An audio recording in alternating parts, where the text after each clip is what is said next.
Une vague de démissions en France en ce moment qu'on va analyser ensemble, des nouvelles informations sur les JO de Paris 2024 avec notamment des infos sur la billetterie ou encore le reste de l'actualité en bref. Salut, c'est Hugo, j'espère que vous allez bien. On est parti ensemble pour une nouvelle plongée dans l'actualité en une dizaine de minutes. L'avant-dernier épisode des actus du jour, donc avant la petite pause estivale. Dernier épisode ce mercredi, puis ensuite donc ce sera la pause de ce format sur YouTube et en podcast. Je le rappelle, le format reprendra fin août. Et d'ici là, eh bien, vous allez pouvoir vous informer via les contenus qu'on va continuer à faire, que ce soit sur TikTok ou alors sur Instagram chaque jour. Et on commence donc avec le sujet à la une de ces actus du jour. On observe en France ce qu'on observe déjà depuis quelques temps aux États-Unis, une vague de démissions importante. Alors à quoi est dû ce phénomène? Qu'en est-il réellement? Eh bien on va voir tout ça ensemble. Alors en France, beaucoup de médias parlent de grandes démissions. En fait, ce terme, c'est un terme traduit directement de l'anglais où les économistes américains parlent de Big Quit ou encore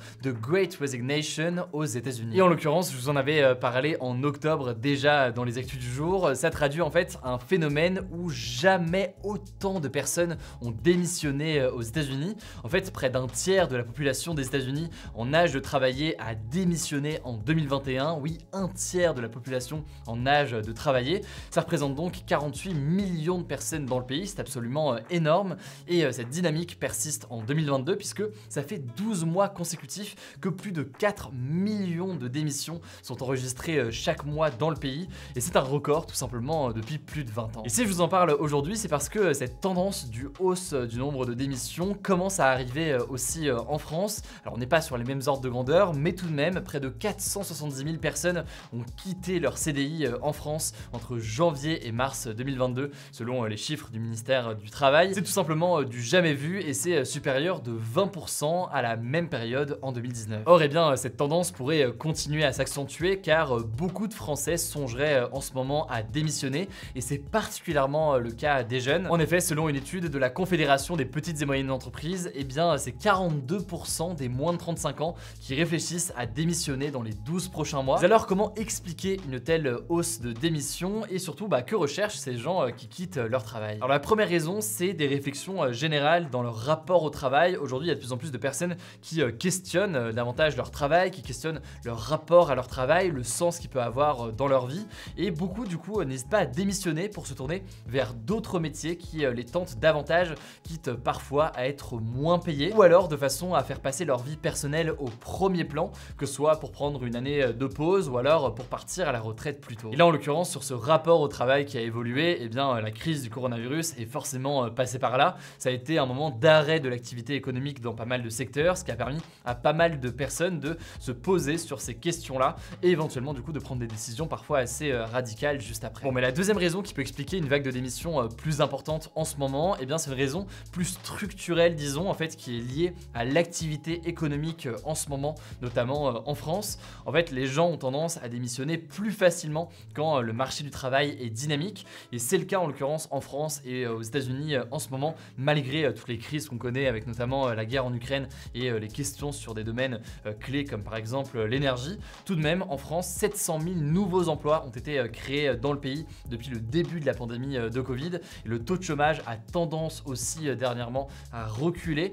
Tout ça eh bien, peut pousser davantage les personnes à quitter leur travail pour en rejoindre un autre. Or, ce type de contexte en général est favorable donc aux démissions et aux changements de travail. C'est quelque chose qu'on observe pas mal. C'est d'ailleurs souvent une opportunité pour certains salariés aller essayer de chercher des meilleurs salaires dans une autre entreprise et en quelque sorte dans certains cas évidemment c'est pas dans tous les domaines et pas dans toutes les situations, loin de là, et bien ça peut amener certains salariés à être en position de force face aux entreprises qui cherchent à recruter, notamment dans des domaines où les profils sont très qualifiés et donc que les entreprises cherchent beaucoup à recruter. Alors pour autant, selon Mathieu Plane qui est économiste à l'OFCE et qui était interrogé cette semaine dans le journal du dimanche, faut relativiser quand même l'ampleur de cette grande démission en France par rapport aux États-Unis. En effet, le marché du travail français et américain n'est absolument pas le même. Les démissions sont quand même beaucoup plus courantes et même beaucoup plus dans les mentalités aux États-Unis. Par ailleurs, eh bien, le système social et de retraite n'est pas le même en France. En France, le code du travail non plus n'est pas le même.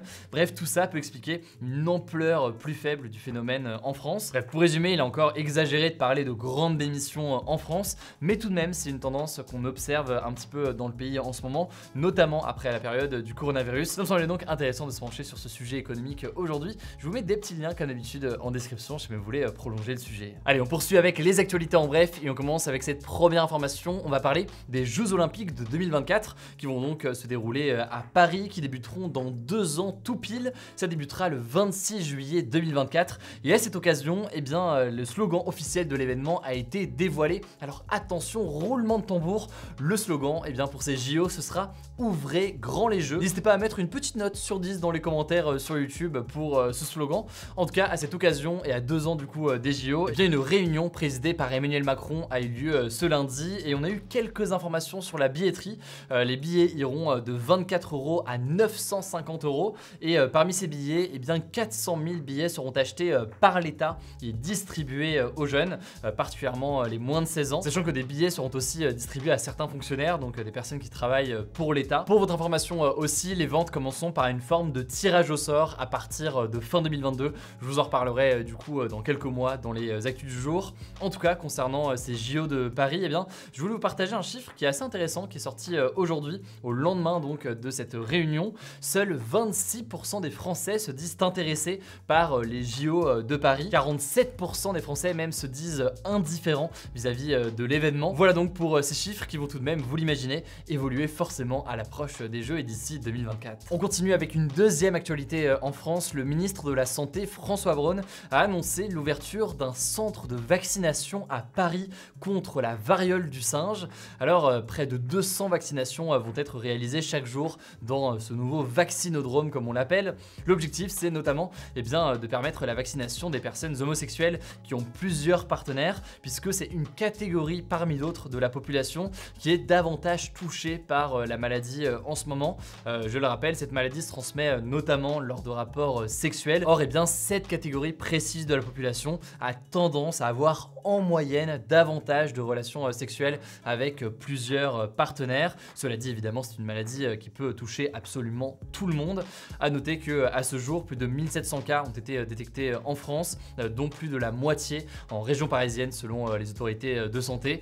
Voilà donc pour les éléments qu'on a aujourd'hui. Si vous voulez plus d'informations concernant la variole du singe, sur sa transmission, différence avec le Covid, etc., je vous renvoie aux actus du jour dédiés à ce sujet qu'on a posté la semaine dernière. Le lien est directement en description. Troisième actualité rapidement, toujours en rapport avec la santé, mais sur une autre épidémie, puisqu'on parle du coronavirus. Le Parlement français a adopté définitivement ce mardi le projet de loi sanitaire. Et c'est une loi qui met définitivement fin le 1er août au pass sanitaire et aux autres mesures d'exception qu'on a pu connaître pendant cette crise du coronavirus. La seule chose en fait que le gouvernement pourra imposer, et ce sera uniquement dans des cas particuliers, par exemple si un nouveau variant plus dangereux apparaît, c'est un test Covid qui pourra être éventuellement exigé dans certains cas du coup à l'embarquement en direction de la France et pour certains voyages en outre-mer. Quatrième actualité, cette fois-ci en Tunisie. La Tunisie va avoir une nouvelle constitution, donc une nouvelle loi suprême, et c'est un changement qui est capital pour le pays.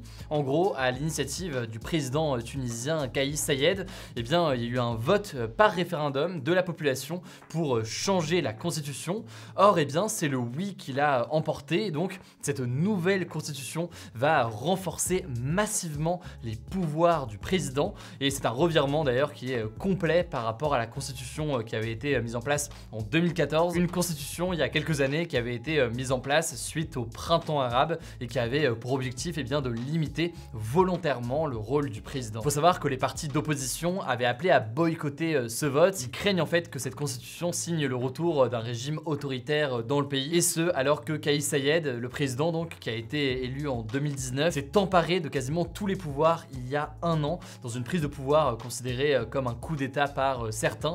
Bref, je vous tiendrai au courant évidemment de l'évolution de la situation. Allez, on continue avec une cinquième actualité. Le pape François est actuellement en déplacement au Canada et il a demandé pardon au nom de l'église catholique aux communautés autochtones du pays, notamment des Amérindiens, des Métis ou encore des Inuits. En gros, au cours du XXe siècle, ces communautés autochtones, qui représentent plus de 5% de la population canadienne aujourd'hui, ont été contraints d'adopter la culture des colons qui s'installaient donc à l'époque dans ce territoire. Plus de 150 000 enfants autochtones ont notamment été envoyés de force dans des pensionnats religieux où certains ont été victimes de violences, parfois sexuelles. Et au total, total, c'est 6000 enfants autochtones qui seraient morts dans ces pensionnats à l'époque. Et ces faits sont d'ailleurs souvent considérés aujourd'hui comme un véritable génocide culturel perpétré donc par l'église catholique. Alors en déplacement au Canada, le pape a évoqué cette semaine une erreur dévastatrice de l'église catholique. Il a reconnu par ailleurs la responsabilité de certains membres de l'église dans ce système. Il faut savoir que ces excuses officielles étaient attendues depuis de nombreuses années par les peuples autochtones, alors que l'église catholique avait toujours refusé jusqu'ici. C'est donc une déclaration majeure cette semaine. Alors pour terminer ces actualités du jour, on termine avec un sujet beaucoup plus léger que les précédents. On essaie toujours d'en mettre une un petit peu plus légère pour terminer. Aujourd'hui, une actualité donc assez insolite, vous l'avez peut-être déjà vue, mais elle mérite quand même d'être expliquée. La bouteille de Ricard d'1 litre est le produit qui a généré le plus d'argent sur les 6 derniers mois de l'année dans les supermarchés en France. Et oui, selon une étude de l'Institut Nielsen, eh bien, le chiffre d'affaires lié à ce pastis de Marseille, donc le nombre de ventes multiplié par le prix, s'élève à 126,8 millions d'euros. Et arrive ensuite dans le classement eh bien, le pack de 6 bouteilles d'eau cristalline ou encore eh bien, la bouteille d'1,75 centilitres de Coca. A noter cependant, et c'est important de le préciser, que ça ne veut pas dire que la bouteille de Ricard est le produit